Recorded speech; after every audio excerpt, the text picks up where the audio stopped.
Hello friend, I am doctor Harshad Rawal MD homeopaths और मेरी channel में आपका स्वागत है। मित्रों, लाइव सेशन लास्ट टाइम हमको किसने क्वेश्चन किया था, तो मैंने प्रॉमिस किया था कि हम इसके लिए एक वीडियो बनाएंगे जिसको ग्लोबस हाइटस बोलते हैं और एक गले की बीमारी है।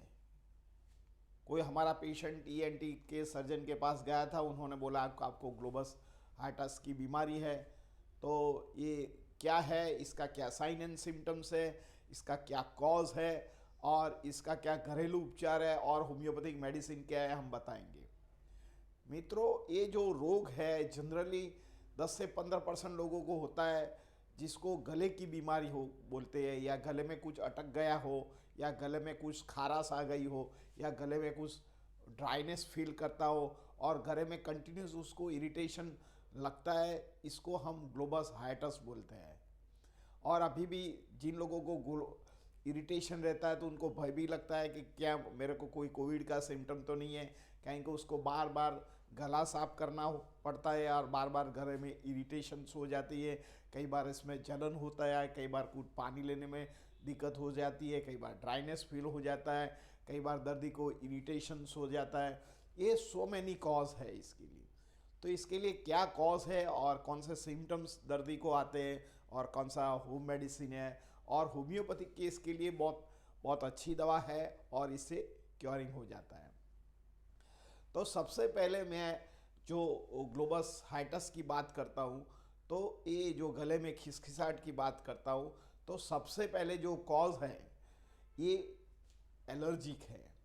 कई बार दर्दी को एलर्जिक ड्यू टू कोल्ड होता है, कई बार एलर्जी फूड की एलर्जी होता है, कई बार कोई रंग प्रसाधन फूड एलर्जी हो सकता है, कई बार जो लोग ज़्यादा स्मोक करते हैं या टोबैको खाते हैं उनको भी गले में इरिटेशन और ड्राइनेस हो सकता है।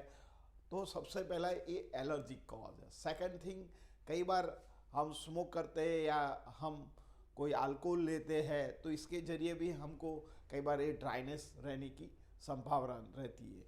कई बार ये अपर रेस्पिरेटरी ट्रैक्ट इन्फेक्शन, એટલે गले में कोई टॉन्सिल्स हो या आपको लेरेंजाइटिस हो या साइनस का प्रॉब्लम हो, तो इसके ज़रिए भी आपको गले में खाराश और ड्राइनेस और इरिटेशन होने की संभावना रहती है। आगे की जो जो उसका कॉज है, कई बार पोस्ट नेल ड्रिप, कोई जिन लोगों को साइनस रहता है और नाक में कई बार हड्डी डेविड सेप्टम हो या नाक में कोई मांसपेशी में सूजन हो या नेज़ल पॉलिप्स हो, तो इसे जरिए हमारा जो नेज़ल पॉलिप्स ब्लॉक हो जाता है और कंटिन्यूस हमारा ब्रेन में से कोई ड्रिप गले में कुछ पड़ता है, तो इसके ज़रिए भी हमको ड्राइनेस और इरिटेटिंग सारा दिन कफ रहता है और इरिटेशन रहता है। तो उसको पोस्ट नेज़ल इन्फ्लेमेशंस भी बोला जाता है। तो यही भी कारण उसको, जाने कोई गले में किसको हड्डी लग गया हो या गले में कुछ हमारा बाल अंदर आ गए हो, तो कंटिन्यूस उसको इरिटेशन होता है और उसको बार बार गला साफ करने की और खांसी भी कई बार दर्दी को आने लग जाता है। कई बार ये पेट का भी रोग होता है, तो पेट में जो GERD बोलते हो, गैस्ट्रिक इसोफेगस रिफ्लक्स डिजीज, तो कई बार हमको एसिडिटी हो जाता है तो ड्राइनेस हो जाती है, तो कई बार जो अपर इसोफेगस में स्टेनोसिस आ जाता है, तो इसके जरिए हमको ये ग्लोबस हाइटस होने की संभावना रहती है। तो ये भी 30% कॉज है कि जो हमारा हाइपर एसिडिटी है और हमारा गैस्ट्रिक रिफ्लक्स के कारण भी कई बार ये प्रॉब्लम रहता है। कई बार हमको जो गैसियस है, इंडाइजेशन प्रॉब्लम होता है, तो भी गैसियस ऊपर चढ़ता है और हमारा गले में इरिटेशन और रहने की संभावना रहती है। कई बार लेरेंजाइटिस मीन्स जो हमारे स्वर पेटी में सूजन आ जाती है या कफिंग के कारण ये प्रॉब्लम्स होता है, तो इससे जरिए भी हमको ड्राइनेस होने की संभावना रहती है। कई बार हमको जो कई बार हम ऐसे फूड लेते हैं, संतरा, द्राक्ष, केला, तो इसकी भी ठंडक की वजह से भी ये जो गले में सूजन होने की संभावना रहती है। तो ये भी एक, कई बार हमको थायराइड डिजीज़ के जो होता है, तो थायराइड डिजीज़ जो होता है इसके ज़रिए भी हमको ये ड्राइनेस होता है। कई बार हमको मेंटली एंग्जाइटी रहती है, कई बार लोगों को स्ट्रेस होता है, मेंटली एंग्जाइटी रहती है, तो रात को भी ये गले में एकदम ड्राइनेस आ जाती है। कई बार कोई ऐसे कोई ड्रग्स लेते हैं, सपोज कोई डायबिटीज़ की दवा लो या हाइपरटेंशन की दवा लो या कोलेस्ट्रॉल की दवा लो, तो कई बार इसमें ड्राइनेस आ सकती है और गले में खिसखिसाहट हो सकता है। એટલે जब भी गले में आपको इरिटेशन लगे, बर्निंग लगे और इरिटेटिंग हो जाए, तो इसमें घबराने की ज़रूरत नहीं है, क्योंकि आपको ऐसा नहीं लगता है कि आपको कोविड हुआ है। कि कोविड की जो बात है उसका अलग होता है, ये एकदम एक्यूट होता है, 2-3 दिन की हिस्ट्री होती है, फीवर होता है, बॉडी होता है और ड्राइनेस रहता है, यही कारण हो सकता है। पर कई बार आपको लॉन्ग जो हिस्ट्री बनी हुई होती है तो एलर्जिक का प्रॉब्लम हो सकता है। तो इससे क्या सिम्टम्स होता है, तो दर्दी को एक तो इरिटेशंस होता है और कई बार बोलने में दिक्कत होती है, कई बार सॉलो करने में भी तकलीफ हो जाती है, दर्दी फटिग हो जाता है, रेस्टलेसनेस हो जाता है। जब भी सो जाता है तो रात को ड्राइनेस हो जाता है, तो उसको पानी पीने की इच्छा होती है, तो उसको बार बार पानी पीने से उसको नींद खराब हो सकती है।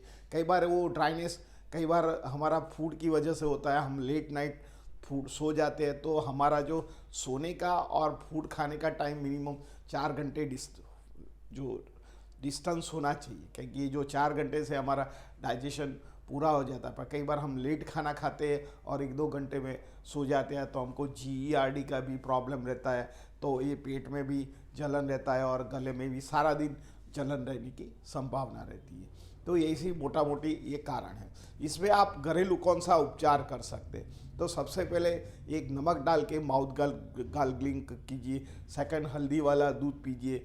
आपको कोई ठंडक की वजह से है तो ये अवॉइड कीजिए, संतरा, द्राक्ष, केला, फ्रिज का पानी, थम्स अप, रसना, गुलस्पोर्ट, आइसक्रीम, चॉकलेट, सॉस, जाम, दही, छाछ, तरबूज, जो हमारा कोल्ड थिंग होता है, जो इससे हमको एलर्जी होने की ज़्यादा संभावना रहती है, तो ऐसा फूड टेम्पररी अवॉइड कीजिए। सूंठ, हल्दी, घी, गुड़ का भी आप खुराक ले सकते हैं। 90% जो ग्लोबस हाइटस होता है या आपको जो अपर रेस्पिरेटरी ट्रैक या गले में सूजन और इरिटेटिंग होता है, तो ये होम मेडिसिन से मिट जाता है। पर कई बार ट्यूमर होता है या कोई थायराइड की वजह से होता है या ओवर यूज़ आपका वॉइस हो जाता है। जो लोग प्रोफेसर हैं, डॉक्टर हैं, वकील हैं, उन लोगों को ज़्यादातर बोलने का होता है, जो लेक्चरर्स होता है, तो ओवर यूज़ से वजह से उनको जो ड्राइनेस आता है, तो उनके लिए दवा लेना ज़रूरी है।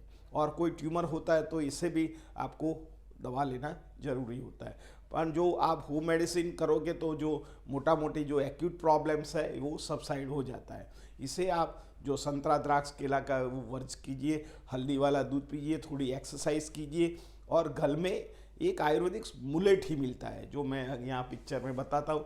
मुलेठी का लकड़ा होता है छोटा, ये ऐसे स्वीट होता है।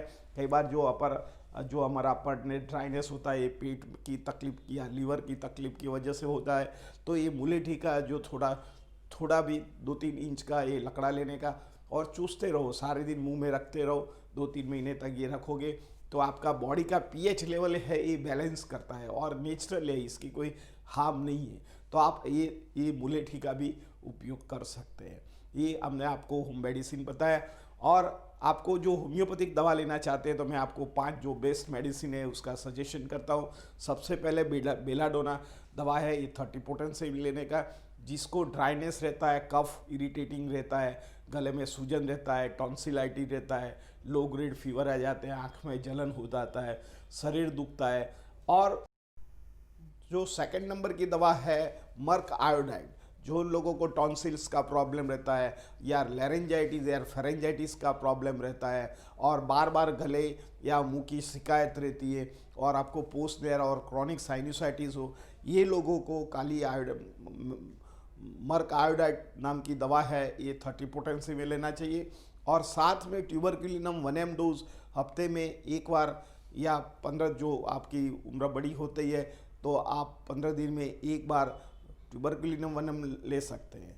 थर्ड जो मेडिसिन है लेचेसिस, कई बार लेफ़्ट साइड जो तकलीफ रहती है ज़्यादा, गले में जो भी कुछ लिक्विड लेने में तकलीफ हो जाती है या टॉन्सिलाइटिस हो जाता है, मुंह में ड्रिबलिंग सलाइवा आती है, दर्दी को बॉडी एक हो जाता है और नींद नहीं आती है, एंग्जाइटी रहता है और वेट लॉस होता है, तो इसमें आप जो लेचेसिस 200 पोटेंसी का उपयोग कर सकते हैं। ये भी हर रोज़ एक ही डोज 200 पोटेंसी में लेने का है और लॉन्ग टर्म लीजिए तो आपका जो लेफ़्ट साइड का जो प्रॉब्लम है, लैरिंजाइटिस हो या फेरेंजाइटिस, तो ये ठीक कर सकता है।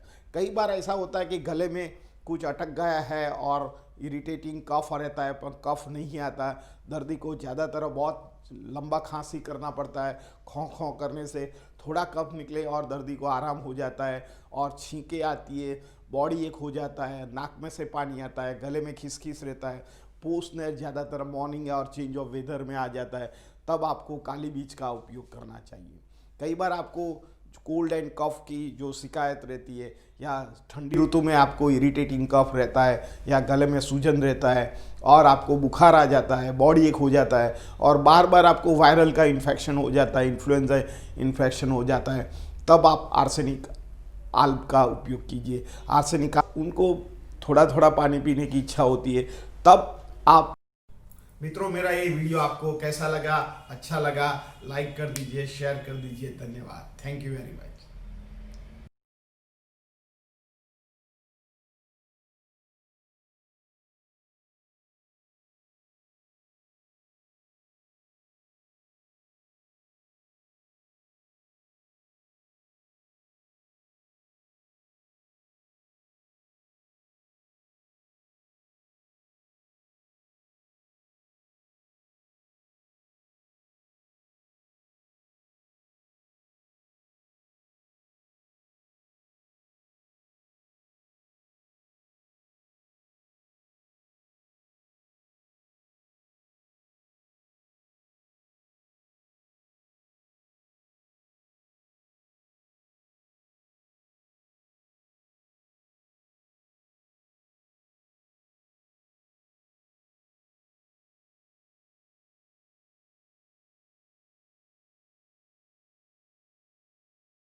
वायरस का भी लोड घटाता है, अभी जो कोविड का जो हमारा प्रॉब्लम्स है इसको भी मैनेज करता है, और कोई भी आपका फिजिकली और मेंटली वेलबींग भी करता है। कई बार इससे आपको मेंटली एंग्जाइटी रहती हो तो ये भी आर्सेनिकाल मेंटली भी काम करता है। तो मित्रों, मैंने जो ये होम मेडिसिन बताया है और जो होम्योपैथिक दवा का आपको विवरण किया है, ये आप ग्लोबस हाइटस।